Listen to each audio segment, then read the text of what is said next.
Hi friends, नमस्ते।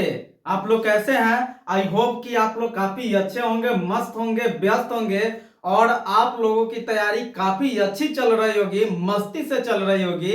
और मित्रों, आप लोग अब की बार सीटेट पास कर ही जाएंगे, ये हमारी आशा है आपसे। मित्रों, आज मैं आप लोगों के बीच लेकर आया हूं संपूर्ण हिंदी, और संपूर्ण हिंदी के अंतर्गत आज हम कुछ प्रश्नों को लेकर आए हैं, जिस प्रश्नों पे हम चर्चा करेंगे। तो चलिए मित्रों, बिना समय गंवाए हम देखते हैं उस प्रश्न को। और मित्रों, अब आपकी तैयारी जो है स्मार्टनेस के साथ होनी चाहिए। अब आप समझने का प्रयास कीजिए कि प्रश्न का आंसर क्या हो सकता है। आप एक बार प्रश्न पढ़े तो उसका आंसर आपके सामने हो, ऐसे अब पढ़ाई कीजिए। अब आप जोर लगा दीजिए और स्मार्टनेस के साथ पढ़िए, और अब की बार सीटेट एग्जाम छूटने ना पाए। आप इतनी हिम्मत लगा के, इतनी शक्ति से और इतनी ईमानदारी के साथ पढ़े कि सीटेट अब की बार आपके कदम चूमे। तो चलिए मित्रों, हम चर्चा करते हैं आज का यह विशेष प्रश्नों पे। तो चलिए देखते हैं प्रश्न नंबर 1। हिंदी भाषा शिक्षण में निदानात्मक परीक्षण का उद्देश्य क्या है? मित्रों, क्या है? हिंदी भाषा शिक्षण में निदानात्मक यानी उपचारात्मक निदान करना, परीक्षण का उद्देश्य क्या है, यानी कि हम कैसे निदान कर सकते हैं किसी भी समस्या को। तो देखिए, ऑप्शन नंबर 1, कमजोरियों का पता लगाना। हाँ, निदान करने के लिए किसी भी चीज को, किसी भी खामियां को निदान करने के लिए सबसे पहले हमें क्या करना चाहिए? उसके बारे में पता लगाना चाहिए। फिर दूसरी बातें क्या है? कमजोरियों को दूर करना। उसके बाद बच्चों में जो कमजोरियां हैं उसे हम दूर करें, तब उसका निदान हम कर सकते हैं। तो क्या है? ऑप्शन नंबर 1 भी सही है, ऑप्शन नंबर 2 भी सही है। फिर क्या है? उपचारात्मक सुझाव देना। हाँ, ये भी काफी अच्छी बातें हैं। उपचारात्मक सुझाव देना, यदि आप किसी को, ये कोई भी व्यक्ति हो या स्टूडेंट्स हो, जब आप उसको उपचारात्मक सुझाव देंगे तो उससे उसके अंतर अंदर जो वह बीमारी है या वह कठिनाई है या वह दुख है या किसी भी प्रकार की ऐब है, वह क्या हो जाएगा? दूर हो जाएगा। क्यों? सुझाव का वह पालन करेगा और आपकी सुझाव काफी अच्छी सुझाव होगी जो सटीक बैठता है उसके निदान में। तो वह क्या हो जाएगा? उससे बच्चों को छुटकारा मिल जाएगा। तो क्या है कि कमजोरियों का पता लगाना, कमजोरियों को दूर करना और उपचारात्मक सुझाव देना, ये हिंदी भाषा शिक्षण में निदानात्मक परीक्षण का उद्देश्य है। तो आंसर क्या हो जाएगा? उपरोक्त सभी। क्यों? क्योंकि ऑप्शन नंबर 1, ऑप्शन नंबर 2 और ऑप्शन नंबर 3 सभी सही है, इसलिए आंसर क्या हो जाएगा? उपरोक्त सभी। अब देखिए प्रश्न नंबर 2, नाटक शिक्षण में सतत और व्यापक मूल्यांकन के लिए निम्नलिखित में से कौन सा सर्वाधिक महत्वपूर्ण है? मित्रों, नाटक, आप लोग नाटक देखे होंगे या देखते होंगे। तो नाटक के लिए निम्नलिखित में से सबसे अधिक महत्वपूर्ण क्या है? तो चलिए देखते हैं। लिखित परीक्षा लेने से हम नाटक शिक्षण का अच्छा उदाहरण नहीं देख सकते हैं। ये लिखित परीक्षा नाटक का अच्छा उदाहरण नहीं है। फिर क्या है? लिखित परीक्षा। मित्रों, आप लिखित परीक्षा लेकर नाटक का अच्छा उदाहरण नहीं दे सकते हैं। मित्रों, आप लिखित परीक्षा लेकर नाटक का अच्छा उदाहरण प्रस्तुत नहीं कर सकते हैं। यानी लिखित परीक्षा लेने से नाटक शिक्षण में सतत और व्यापक मूल्यांकन का आप बोध नहीं करा सकते हैं। फिर दूसरा क्या है? मुख्य संवादों को सुंदर रूप से लिखना। देखिए, नाटक में लिखना जो है ज्यादा महत्वपूर्ण नहीं है, और यहाँ क्या कह रहा है कि मुख्य संवादों को सुंदर रूप से लिखना, ये क्या है? ये नाटक का सतत एवं व्यापक मूल्यांकन नहीं है। फिर देखिए, पढ़े गए नाटक का मंचन करना। हाँ देखिए मित्रों, नाटक का क्या किया जाता है? मंचन किया जाता है। जब नाटक का मंचन किया जाता है तो नाटक का जो क्षेत्र होता है, नाटक जो होता है, लोग काफी अच्छी तरह से समझते हैं। यानी पढ़े गए नाटक का मंचन करना, तो जब हम नाटक का मंचन करते हैं देखिए क्या है, पढ़े गए नाटक का मंचन करना। जब नाटक का मंचन होता है तो व्यक्ति या लोग उसको खूब अच्छी तरह से देखते हैं और आनंद लेते हैं और लोगों को ज्यादा समझ में आता है। यानी नाटक का हमेशा मंचन किया जाता है और मंचन करने से उसका असर लोगों पर काफी अधिक पड़ता है। तो ये क्या है, सबसे बेहतर जो तरीका है, इसमें से चारों ऑप्शन में से सबसे अच्छा जो ऑप्शन है ये अभी तक आया है।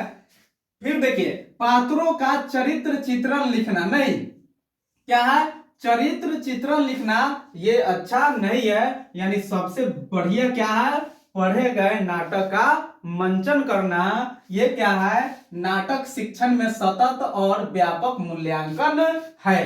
अब देखिए प्रश्न नंबर 3, भाषा एक कौशल है और इसका विकास अभ्यास पर निर्भर करता है। भाषा क्या है, एक कौशल है और इसका विकास अभ्यास पर निर्भर करता है। यानी कहने का अर्थ है कि भाषा का जितना हम उपयोग करेंगे, जितना हम उसका अभ्यास करेंगे, उतना ही बेहतर हमारी भाषा होगी।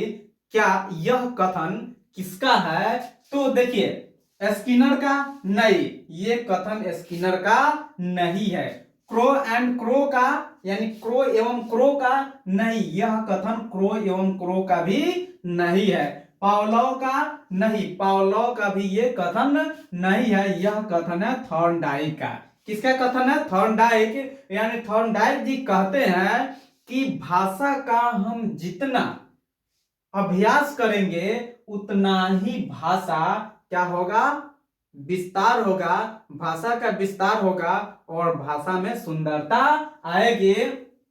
यानी थॉर्नडाइक कहते हैं कि भाषा एक कौशल है और इसका विकास अभ्यास पर निर्भर करता है। यानी हम भाषा का जितना अभ्यास करेंगे उतना ही उसकी सुंदरता बढ़ेगी। तो मित्रों, कथन किसका है? थॉर्नडाइक का। अब देखिए प्रश्न नंबर 4, ईश्वर को ईश्वर कहना किस प्रकार के उच्चारण दोष है? देखिए, ईश्वर है और ईश्वर को हम ईश्वर कहते हैं, तो ये क्या है? दोष है, एक प्रकार का ऐब है, खराबी है। तो ये किस प्रकार की खराबी है, किस प्रकार की ऐब है, किस प्रकार का दोष है? देखिए, स्वरागम? नहीं, यह स्वरागम नहीं है। स्वर भक्ति? नहीं, ईश्वर को ईश्वर कहना स्वर भक्ति भी नहीं है। ईश्वर को ईश्वर कहना स्वर लोप है। क्या है ये? स्वर लोप है। इनमें से कोई नहीं, ये नहीं होगा। क्या होगा? स्वर लोप। यानी जब कोई बच्चा ईश्वर को ईश्वर कहता है तो वह स्वर लोप कर रहा है। यानी यह किस प्रकार का दोष है? यह दोष है स्वर लोप। अब चलिए देखते हैं प्रश्न नंबर 5, हिंदी भाषा शिक्षण में उपचारात्मक शिक्षण की विधि निम्न में से कौन सी नहीं है? देखिए, काफी बेहतरीन बातें हैं। क्या है? नहीं है, और नहीं पे हमेशा हमें ध्यान देना है।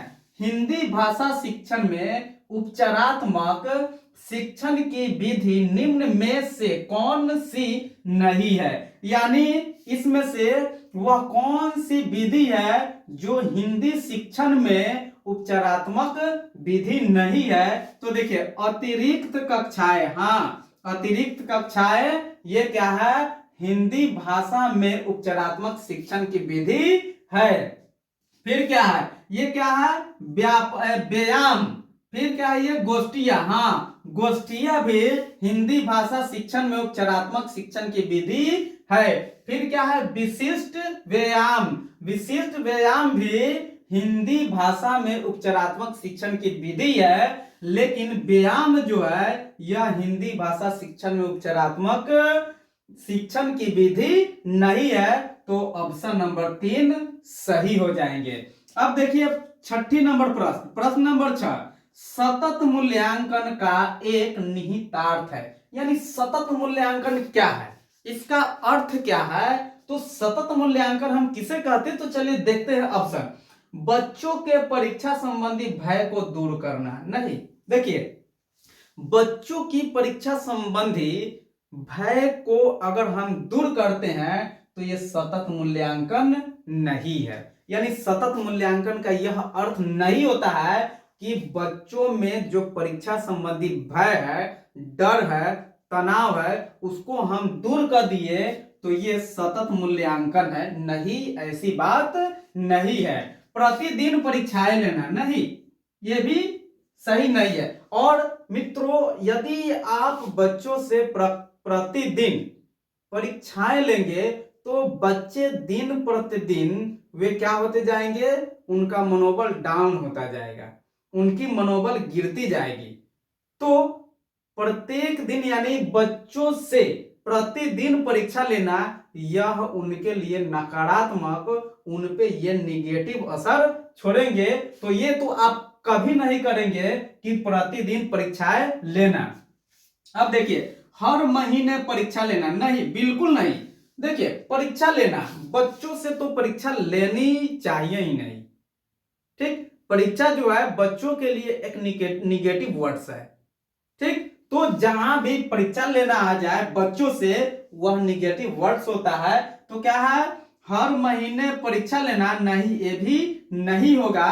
क्या है, बच्चों के भाषा प्रयोग का निरंतर अवलोकन करना। हाँ, बच्चों के भाषा प्रयोग का निरंतरन क्या करना चाहिए, अवलोकन करना चाहिए। बच्चे भाषा किस प्रकार उपयोग कर रहे हैं, वह भाषा का प्रयोग किस प्रकार कर रहे हैं, इस पर हमें हमेशा अवलोकन करना चाहिए, उस पर ध्यान देना चाहिए। यही जो है सतत मूल्यांकन का निहितार्थ है। यानी सतत मूल्यांकन हमें कहती है कि बच्चों के भाषा प्रयोग का निरंतर अवलोकन करना चाहिए। अब देखिए ये क्या है, प्रश्न नंबर 7, भाषा यानी भाषा क्या है? तो भाषा क्या है, सीखने सिखाने में पाठ्य पुस्तकों का विशेष महत्व होता है। यानी ऑप्शन नंबर ये क्या कह रहा है कि भाषा सीखने सिखाने में पाठ्य पुस्तकों का महत्वपूर्ण रोल होता है या महत्वपूर्ण भूमिका होती है। तो मित्रों ये ऑप्शन आपका कभी भी भाषा के लिए सही नहीं होगा। क्यों? क्योंकि आप देखे होंगे कि अपने समाज में बहुत से ऐसे व्यक्ति हैं, यानी वे व्यक्ति न पढ़े लिखे नहीं है और उनको माने उनके जीवन में ये पाठ्य पुस्तक कभी नहीं आई, फिर भी वे भाषा का काफी बेहतरीन प्रयोग करते हैं। यानी वे काफी अच्छी तरह से भाषा का उपयोग करते हैं और वे बोलते हैं। उनके बोलने की शैली काफी अच्छी होती है और वे काफी शुद्ध बोलते हैं। तो क्या अगर पाठ्य पुस्तकों का विशेष महत्व रहता तो वह व्यक्ति जो पढ़ाई नहीं किया है क्या वह कभी भाषा बोल पाता? क्या वह भी अपनी भाषाओं को, अपनी बातों को एक दूसरे के सामने प्रस्तुत कर पाता? नहीं, वह नहीं कर पाता। किसके अनुसार? ये ऑप्शन नंबर 1 के अनुसार। तो भाषा सीखने सिखाने में पाठ्य पुस्तकों का विशेष महत्व होता है, ये बिल्कुल गलत है। ऑप्शन नंबर 2, जीवन की विभिन्न स्थितियों को साधती है। हाँ, ये हो सकती है। यानी भाषा क्या है, जीवन की विभिन्न स्थितियों को साधती है, उसे हम क्या कहते हैं, भाषा कहते हैं। यानी भाषा हमें हमेशा हर स्थिति में हमारी मदद करती है, उसे ही हम क्या करते हैं, उसे हम क्या कहते हैं, भाषा कहते हैं। तो भाषा जीवन की विभिन्न स्थितियों को साधती है, ये सही है। फिर देखिए व्याकरण पर ही आधारित होती है। क्या है? व्याकरण पे ही आधारित होती है। क्या भाषा व्याकरण पर ही आधारित होती है। देखिए यहाँ क्या है, ही है, और ही कहने का अर्थ क्या है कि ही आपको क्या किया, एक बंधन में, एक आपको क्या किया, सीमा के अंदर रख दिया। तो जहां भी ही का प्रयोग हो सीटेट में, वह ही जो होता है वह निगेटिव वर्ड्स होता है। क्यों? देखिए इसको ध्यान से देखिए, व्याकरण पर ही आधारित होती है। क्या? भाषा व्याकरण पर ही आधारित होती है, यानी व्याकरण के अलावा और दूसरी चीज उसमें कुछ भी नहीं है। तो ये बिल्कुल गलत है। ऐसी बात नहीं कि भाषा जो है व्याकरण पे ही आधारित होती है। फिर देखिए ये चौथी नंबर क्या है, भाषा, भाषा जानने का अर्थ उसका व्याकरण जानना है। यानी जब आप भाषा जान गए तो उसका व्याकरण जान गए। क्या यह भाषा का उद्देश्य है? क्या यही भाषा है? नहीं, बिल्कुल नहीं। भाषा जानने का अर्थ उसका व्याकरण जानना, यह भाषा नहीं है। क्या है? जीवन की विभिन्न स्थितियों को साधती है, उसे हम क्या कहते हैं? भाषा कहते हैं। और भाषा का यह मुख्य उद्देश्य है। तो मित्रों ये काफी बेहतरीन क्लास है, इसे आप लोग ध्यान से देखें। ये सीटेट में आपको काफी मदद करने वाले हैं। तो मिलते हैं आपसे अगले वीडियो में, तब तक के लिए लेते हैं आपसे विदा। थैंक यू, धन्यवाद, जय हिंद।